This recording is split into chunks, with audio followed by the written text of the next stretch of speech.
مہینوں گزر گئے۔ فرحان اپنے کاروبار میں مصروف رہتا مگر ہر شام کسی نہ کسی بہانے اس علاقے کا چکر ضرور لگاتا جہاں کشمالہ کا گھر تھا۔ کبھی وہ اسے یونیورسٹی جاتے دیکھتا، کبھی بازار میں اپنی سہیلیوں کے ساتھ ہنستے مسکراتے۔ وہ کبھی سامنے نہیں آیا، دور سے ہی اس کی زندگی کا حصہ بنتا رہا، اسے محفوظ رکھتا رہا بغیر اس کے علم کے۔ پھر ایک دن اس کے کانوں میں ایک خبر پڑی جس نے اس کی زبان کو دڑم بڑم کر دیا۔ رحمت صاحب نے جو اپنی بیٹیوں کے رشتوں کی فکر میں کھلے جا رہے تھے، رواج کے مطابق پہلے بڑی بیٹی عالیہ کے لیے رشتہ ڈھونڈنا شروع کر دیا تھا۔ فرحان کو یہ سن کر شدید بے چینی ہوئی کیونکہ وہ جانتا تھا کہ ہمارے معاشرے کے دستور کے مطابق جب تک بڑی بیٹی کی شادی نہ ہو چھوٹی کا رشتہ نہیں ہوتا۔ کشمالہ کو حاصل کرنا چاہتا تھا تو اسے پہلے یہ راستہ صاف کرنا تھا۔ اسی دوران ایک اتفاق نے پورا کھیل ہی بدل دیا۔ فرحان کی والدہ بیگم صاحبہ خانزادہ، جو عرصے سے اپنے اکلوتے بیٹے کی شادی کی خواہشمند تھیں اور جنہیں فرحان کے دل کی کسی خبر کا علم نہیں تھا، اپنے میکے کی طرف سے کسی رشتے دار کے واسطے سے رحمت صاحب کے خاندان تک پہنچ گئی۔ انہوں نے عالیہ کو دیکھا، اس کی نفاست و تربیت پسند آئی اور بغیر کسی تاخیر کے فرحان سے مشورہ کیے بغیر رحمت صاحب کے گھر رشتے کا پیغام بھجوا دیا، مگر عالیہ کے لیے، کشمالہ کے لیے نہیں۔ فرحان کو جب یہ خبر ملی تو وہ آگ بگولا ہو گیا۔ اس نے فوراً ماں کو منع کرنے کی کوشش کی مگر اس دن اس کی زندگی کا سب سے بڑا امتحان اس کا انتظار کر رہا تھا۔ رحمت صاحب کو دل کا دورہ اسی شام دوبارہ پڑا، حالت نازک ہو گئی۔ ڈاکٹروں نے صاف کہہ دیا کہ کسی بھی جذباتی صدمے کی صورت میں ان کی جان کو خطرہ ہے۔ خانزادہ خاندان جیسا بڑا رشتہ آ کر واپس جانا رحمت صاحب کے لیے ایک ایسی بے عزتی ہوتی جسے وہ برداشت نہ کر پاتے۔ فرحان کی ماں نے، جو کشمالہ کے خاندان کے حالات سے پوری طرح باخبر ہو چکی تھی، فرحان کے سامنے ایک ہی بات رکھی، بیٹا اگر ہم اب انکار کریں گے تو اس بوڑھے آدمی کی جان ہماری وجہ سے جائے گی۔ ایک بیٹی کے بدلے دوسری تو نہیں مانگی جا سکتی۔ رشتہ عالیہ کے لیے آیا ہے، اسی کے لیے رہے گا۔ فرحان اپنی زندگی میں پہلی بار بے بس ہوا تھا۔ ایک طرف اس کا جنون کشمالہ کے لیے تھا، دوسری طرف اس کی اپنی ماں کی عزت اور رحمت صاحب کی جان کا سوال تھا۔ اس نے اپنے دل پر پتھر رکھ کر سوچا کہ شاید یہی بہتر ہے، اگر وہ عالیہ سے شادی کر لے تو اس گھر سے، اس خاندان سے، کشمالہ سے اس کا رشتہ ہمیشہ کے لیے جڑ جائے گا۔ وہ اسے قریب سے دیکھ سکے گا، اس کی زندگی کا حصہ بنا رہے گا اور وقت آنے پر شاید وہ خود بھی نہیں جانتا تھا کہ اسے اس شاید کے پیچھے کتنا گہرا اندھیرا چھپا ہے۔ اس نے رشتہ قبول کر لیا۔ نکاح سادگی سے ہوا۔ کشمالہ، جو اس وقت اپنی بہن کی شادی کی خوشی میں گم تھی، اسے کبھی خبر نہ ہوئی کہ جس آدمی کا شیشہ اس نے مہینوں پہلے سگنل پر بجایا تھا، وہی آج اس کا بہنوئی بن کر اس کے گھر میں داخل ہو رہا ہے۔ فرحان نے بھی جان بوجھ کر اسے کبھی یاد نہیں دلایا۔ وہ چاہتا تھا کہ کشمالہ اسے پہچانے بھی نہیں، کیونکہ وہ کبھی نہیں چاہتا تھا کہ اس کے دل کی بات کسی پر ظاہر ہو۔ عالیہ ایک نفیس، خوشگوار لڑکی تھی۔ فرحان نے اسے عزت دی، اس کا خیال رکھا، مگر اس کے دل کے کسی کونے میں کشمالہ ہمیشہ موجود رہی۔ وہ ہر عید، ہر تقریب، ہر ملاقات پر کشمالہ کو دیکھتا، اس کی ہنسی سنتا، اس کی باتیں سنتا اور اندر ہی اندر جلتا رہتا۔ وہ اسے چھو نہیں سکتا تھا، حاصل نہیں کر سکتا تھا، مگر اپنی نظروں سے کبھی دور بھی نہیں کرتا تھا۔ کشمالہ کو کبھی گمان تک نہ ہوا کہ اس کا بہنوئی، جو اسے ہمیشہ ایک بڑے بھائی جیسی شکل سے دیکھتا محسوس ہوتا تھا، دراصل ایک ایسی نظر سے دیکھتا تھا جسے وہ کبھی سمجھ ہی نہ سکی۔ پھر وہ منحوس رات آئی جب عالیہ زچگی کے دوران شدید پیچیدگیوں کا شکار ہو کر دنیا سے رخصت ہو گئی۔ ایک معصوم بچی اپنی ماں کی نشانی بن کر رہ گئی۔ فرحان کے دل میں غم تھا، مگر اس غم کے پیچھے ایک اور احساس بھی جاگ اٹھا تھا۔ وہ راستہ جو 3 سال پہلے بند ہوا تھا اب دوبارہ کھل چکا تھا۔ وہ جانتا تھا کہ یہ سوچنا ظلم ہے، گناہ ہے، مگر جنون میں انسان اخلاق کی سرحدیں کب دیکھتا ہے۔ کشمالہ کی منگنی ذہن نامے لڑکے سے ہو چکی ہے اور 3 ماہ بعد اس کی شادی ہونے والی ہے۔ فرحان کے اندر کا وہ سکوت جو برسوں سے دبا ہوا تھا، ایک بار پھر طوفان بن کر جاگ اٹھا۔ اس نے فیصلہ کر لیا کہ اس بار وہ کچھ بھی ہو جائے، کشمالہ کو کسی اور کے ہاتھوں میں جاتا نہیں دیکھے گا۔ اس جنون میں اس نے ذہن کے بارے میں معلومات اکٹھی کروائیں اور جان لیا کہ وہ لڑکا امریکہ جانے کے خواب دیکھتا تھا، مگر وسائل نہ ہونے کی وجہ سے یہ خواب پورا نہیں کر پا رہا تھا۔ فرحان کے لیے ایک اور موقع تھا، ویسا ہی جیسا کبھی رحمت صاحب کے آپریشن کی صورت میں ملا تھا۔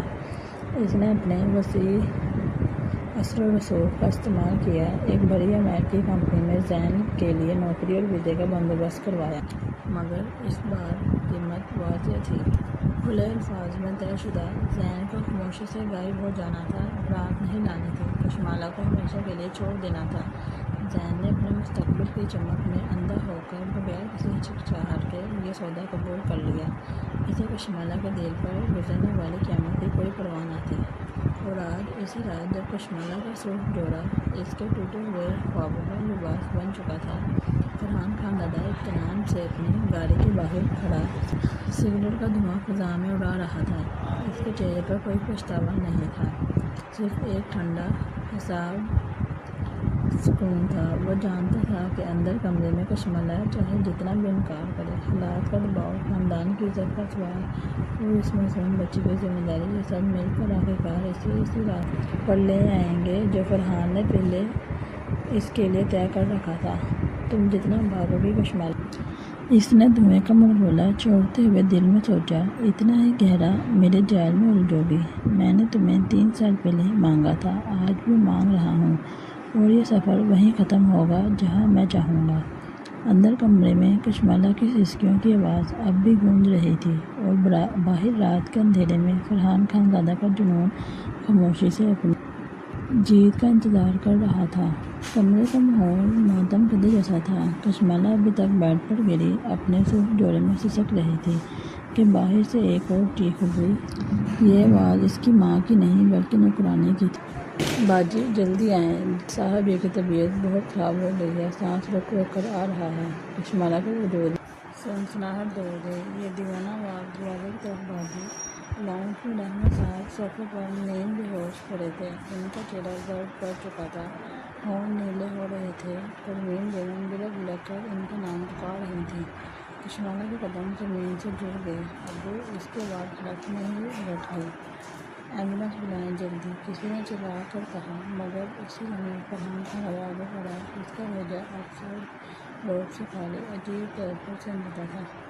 ایمبولینس کی ضرورت نہیں، میری گاڑی میں ابھی لے چلتے ہیں، ہسپتال 5 منٹ میں پہنچ جائیں گے، میرا ذاتی ڈاکٹر وہاں سے پہلے موجود ہوگا۔ اس نے مختار کو اشارہ کیا اور رحمت صاحب کو دوبارہ دے کر گاڑی تک لے گیا۔ راستے میں کشمالہ اپنے باپ کا ہاتھ پکڑ کر تھامے روتی رہی۔ ہسپتال پہنچ کر ڈاکٹر نے فوری طبی امداد دی۔ کچھ دیر بعد ڈاکٹر نے باہر آ کر بتایا کہ حالت خطرے سے باہر ہے، مگر دل بہت کمزور ہو چکا ہے۔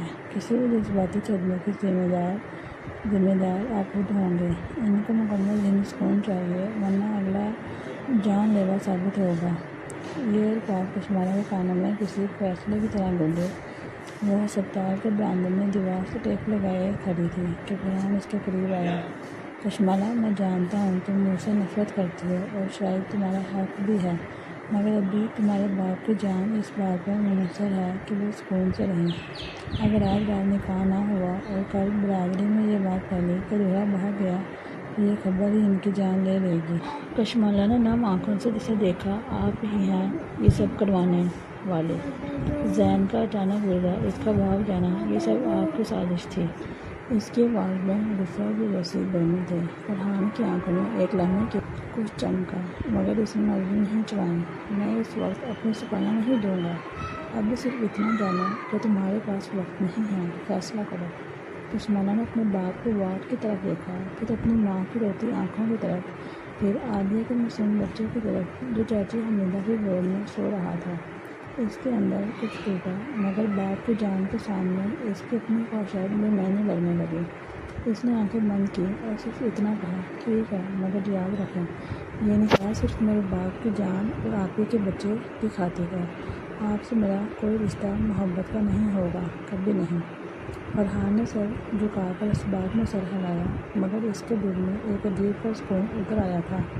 اسی رات ہسپتال کے چھوٹے سے کمرے میں رحمت صاحب کے بیڈ کے پاس ایک مولوی صاحب کو بلایا گیا۔ کشمالہ نے کانپتے ہونٹوں سے قبول ہے کہا۔ اس کی آواز میں آنسو تھے، مگر فرحان کے چہرے پر ایک فاتحانہ مگر عجیب طور پر نرم مسکراہٹ تھی۔ اس نے کشمالہ کے ہاتھ پر آہستہ سے اپنا ہاتھ رکھا۔ میں وعدہ کرتا ہوں کشمالہ، تمہیں کبھی پچھتاوا نہیں ہوگا۔ کشمالہ نے فوراً ہاتھ کھینچ لیا۔ اس کی آنکھوں میں نفرت تھی، مگر فرحان کے دل میں صرف ایک ہی احساس تھا۔ آخرکار وہ طوفان اس کا ہو چکا تھا۔ رحمت صاحب کی طبیعت آہستہ آہستہ سنبھلنے لگی۔ ہسپتال میں چند دن گزارنے کے بعد جب وہ واپس گھر آئے تو ڈاکٹر نے صاف کہہ دیا کہ ان کا دل اب پہلے سے کہیں زیادہ مضبوط ہو چکا ہے، بس مکمل آرام اور ذہنی سکون کی ضرورت ہے۔ پروین بیگم نے سکھ کا سانس لیا اور گھر میں ایک عرصے بعد ہلکی سی مسکراہٹ لوٹ آئی۔ کشمالہ کی رخصتی خانزادہ حویلی میں ہو چکی تھی، مگر اس کا دل ابھی تک فرحان کے لیے پتھر کی طرح سخت۔ حویلی کے بڑے بڑے کمرے، نوکروں کی قطاریں، ہر آسائش موجود تھی، مگر کشمالہ کو یہ سب ایک خوبصورت غائب محسوس ہوتا۔ وہ دن بھر عالیہ کے بچے کے ساتھ وقت گزارتی، اس میں اپنی بہن کی ذرا تلاش کرتی اور راتوں کو خاموشی سے آنسو بہاتی۔ پہلے چند ہفتے خاموشی اور فاصلوں میں گزرے۔ فرحان نے زبردستی نہیں کی، کبھی اس پر اپنا حق نہیں جتایا۔ وہ ہر شام دیر سے واپس آتا، عالیہ کے بچے کے ساتھ گھنٹوں کھیلتا اور کشمالہ کو دور سے دیکھتا رہتا، بغیر کچھ کہے۔ کبھی کبھار وہ اس کے کمرے کے دروازے پر رک جاتا، اندر جھانکتا، مگر واپس مڑ جاتا، جیسے اسے ڈر ہو کہ اس کی موجودگی کشمالہ کے زخموں کو مزید گہرا کر دے گی۔ آہستہ آہستہ اس نے محسوس کیا کہ جس شخص کو وہ ظالم اور خود غرض سمجھتی تھی، وہ درحقیقت اس بچی کا سب سے مضبوط سہارا تھا۔ ایک دن صبح ناشتے کی میز پر جب کشمالہ نے چائے بنائی اور بغیر سوچے سمجھے فرحان کے سامنے رکھ دی، فرحان نے حیرت سے اسے دیکھا۔ تم نے میرے لیے چائے بنائی؟ اس کی آواز میں ایک عجیب سی خوشی تھی جو وہ چھپا نہ سکا۔ کشمالہ نے نظریں چراتے ہوئے کہا، عادت ہے، ہر ایک کے لیے بنا لیتی ہوں۔ مگر اس کے بالوں پر ہلکی سی سرخی آ گئی تھی، جسے فرحان نے دیکھ لیا اور مسکرا دیا۔ ایک رات بچی کو تیز بخار میں تڑپ رہی تھی اور کشمالہ گھبرا کر رو پڑی۔ فرحان دوڑا ہوا آیا، خود گاڑی نکالی، ذاتی ڈاکٹر کو رات کے اس پہر بلا لیا۔ جب بچی کی حالت سنبھلی تو تھکن اور خوف سے کانپ رہی تھی۔ فرحان نے اسے کندھے سے تھاما اور نرمی سے کہا، میں ہوں نا، ڈرو مت، اب کچھ نہیں ہوگا۔ اس کی آواز میں وہی پرانا رعب نہیں تھا، بلکہ ایک عجیب سا ممتا بھری فکر تھی۔ کشمالہ نے اس کے کندھے پر سر رکھا اور خاموشی سے روتی رہی، جبکہ فرحان نے آہستہ سے اس کی پیٹھ تھپتھپائی، بغیر کچھ کہے، بس اسے احساس دلاتا رہا کہ وہ اکیلی نہیں ہے۔ اس رات کے بعد سے دونوں کے درمیان کی برف پگھلنے لگی۔ کشمالہ اب فرحان سے چھوٹی چھوٹی باتیں کرنے لگی تھی، اور فرحان اپنے مصروف ترین دن میں بھی وقت نکال کر اسے فون کرتا، پوچھتا کہ کھانا کھایا یا نہیں، بچی کیسی ہے۔ ایک شام وہ اسے بغیر بتائے حویلی کے پچھلے باغ میں لے گیا، جہاں اس نے کشمالہ کے پسندیدہ موتی خوشبو والے پھول خود اپنے ہاتھ سے لگوائے تھے۔ کشمالہ حیرت سے اسے دیکھتی رہ گئی۔ تمہیں کیسے پتا موتی میرا پسندیدہ ہے؟ فرحان نے شرمیلی مسکراہٹ کے ساتھ جواب دیا، میں نے تمہیں کبھی نظروں سے اوجھل نہیں کیا کشمالہ، 3 سال سے۔ وقت کے ساتھ فرحان نے آہستہ آہستہ اپنے دل کی پوری کہانی کشمالہ کو سنا دی۔ سگنل والا واقعہ جس کی زندگی بدل دی تھی، اس کا ابتدائی خاموش جنون، رحمت صاحب کے آپریشن کا راز، اور وہ مجبوری جس نے اسے عالیہ سے نکاح پر مجبور کیا۔ اس نے بغیر کسی صفائی کے کھلے دل سے اپنی غلطیاں تسلیم کی۔ میں نے محبت میں بہت کچھ غلط کیا کشمالہ، مگر میرا دل کبھی چھوٹا نہیں تھا۔ جس دن تم نے میری گاڑی کا شیشہ بجھایا تھا، اسی دن سے میری دنیا بدل گئی تھی۔ کشمالہ کا غصہ آیا، دکھ ہوا، وہ کئی دن خاموش رہی، مگر اس کی آنکھوں میں چھپی سچائی اور ندامت نے آہستہ آہستہ اس کے دل کی برف پگھلانی شروع کر دی۔ اسے احساس ہوا کہ محبت میں انسان کبھی کبھی غلط راستے چن لیتا ہے، مگر اس کا دل سچ نہیں بدلتا۔ پھر ایک بارش کی شام جب بجلی چلی گئی اور پوری حویلی موم بتیوں کی روشنی میں نہا گئی، فرحان اور کشمالہ برآمدے میں ساتھ بیٹھے تھے۔ بارش کی بوندیں چھت سے ٹپک رہی تھیں اور ہوا میں مٹی کی سوندھی خوشبو رچی تھی۔ فرحان نے آہستہ سے کشمالہ کا ہاتھ اپنے ہاتھ میں لیا۔ اس بار کشمالہ نے ہاتھ نہیں کھینچا۔ مجھے ڈر لگتا ہے، کشمالہ نے دھیمی آواز میں کہا، کہ کہیں یہ سب ایک خواب نہ ہو۔ فرحان نے اس کے ہاتھ کو ہلکے سے دبایا، میں تمہیں ثابت کروں گا کشمالہ، ہر دن، ہر لمحہ، کہ یہ خواب نہیں، حقیقت ہے، اور میں اسے کبھی ٹوٹنے نہیں دوں گا۔ مہینوں بعد ایک خوشگوار شام جب حویلی کے باغ میں بچی اپنی چھوٹی چھوٹی قدموں سے دوڑ رہی تھی، کہ تتلیوں کے پیچھے ہنستی جا رہی تھی۔ فرحان نے کشمالہ کا ہاتھ آہستہ سے تھاما اور کہا، میں نے تمہیں غلط طریقے سے مانگا تھا، مجبوریوں اور سازشوں کے سائے میں، مگر اب صرف تمہاری رضامندی چاہتا ہوں، کبھی دباؤ کے بغیر۔ کیا تم مجھے دل سے قبول کرو گی؟ کشمالہ کی آنکھوں میں آنسو آ گئے، مگر اس بار یہ دکھ کے نہیں بلکہ سکون اور قبولیت کے آنسو تھے۔ اس نے مسکراتے ہوئے سر ہلایا۔ ہاں فرحان، اب میں تمہیں اپنی مرضی سے چاہتی ہوں، اپنے دل سے۔ فرحان کی آنکھوں میں چمک آ گئی۔ اس نے آہستگی سے کشمالہ کا ماتھا چوما اور اسے اپنے سینے سے لگا لیا۔ شکریہ کشمالہ، مجھے میری زندگی کا سب سے قیمتی تحفہ دینے کے لیے۔ دونوں نے ایک دوسرے کو گلے لگایا، جبکہ بچی ہنستے ہوئے ان کے گرد دوڑنے لگی۔ حویلی کا وہ باغ جو کبھی خاموشی اور غم کی گواہی دیتا تھا، اب محبت، اپنائیت اور ایک نئے خوشگوار آغاز کی کہانی سنا رہا تھا۔